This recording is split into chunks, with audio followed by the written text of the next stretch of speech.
This week's Torah portion, Vayetza, begins with the words, "And Yaakov went out," referring to Jacob the patriarch leaving Beersheba on Friday. Israeli politics. Yaakov, as in Health Minister Yaakov Litzman, made a dramatic exit of his own, from the coalition. Be the first to know, join our Facebook page.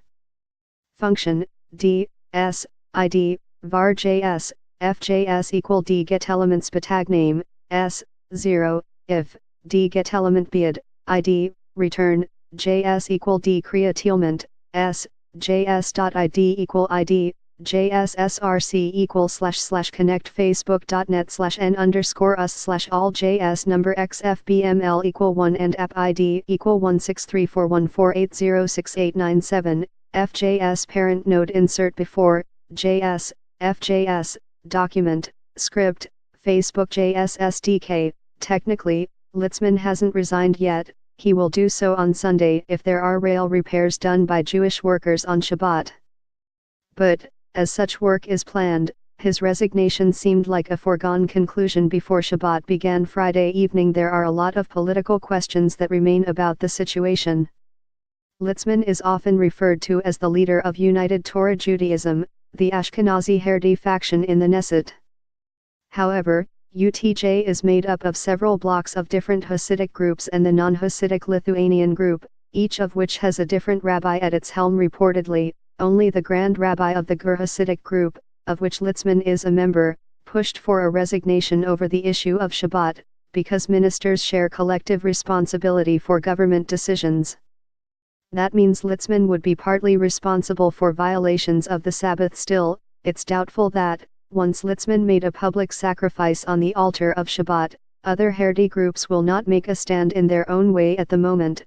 Both UTJ sources and Prime Minister Benjamin Netanyahu said UTJ and Shas, the other Haredi party in the coalition, are staying put. However, another UTJ source said, counterintuitively, because the Haredim have never had it so good politically, the Hasidic MKS could start voting against the coalition because of Sabbath violations. A move like that could trigger an election. Some observers say Netanyahu put his foot down because he'd like an early election before the investigations into corruption allegations against him wind down, as they could end up with indictments. They may ask. Netanyahu stood up to the Haredi parties now, over the possibility of nationwide gridlock traffic if the trains are shut down on a weekday instead of Shabbat, and not over the egalitarian section in the Western Wall, which the Prime Minister promised to expand, and then reneged to the chagrin of non-Orthodox Jewish leaders. However, Netanyahu's public and private statements show the opposite.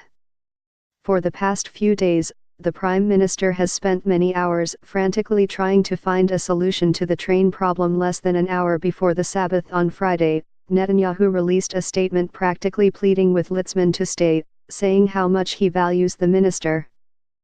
He said they can keep working to find a compromise that won't violate Shabbat and will keep the best government for the Israeli people in all areas. Netanyahu is not rushing to get rid of the best government, which is the most homogeneous, right-wing and comfortable for him that he has ever led. As for why the Prime Minister risked his alliance with the Haredim here as opposed to the Western Wall, Netanyahu entrusted Labor and Welfare Minister Chaim Katz, who authorizes work on Saturdays, with figuring out the issue, and Katz hit a dead end. Katz and the Israel Railways agreed to only do work on Saturdays that is absolutely necessary for public safety, but the rail company said this Saturday's job falls into that category. Second, it's Netanyahu's voters who will be sitting in bumper-to-bumper traffic all day Sunday if train work isn't done on Shabbat, and they'll be mad at him twice.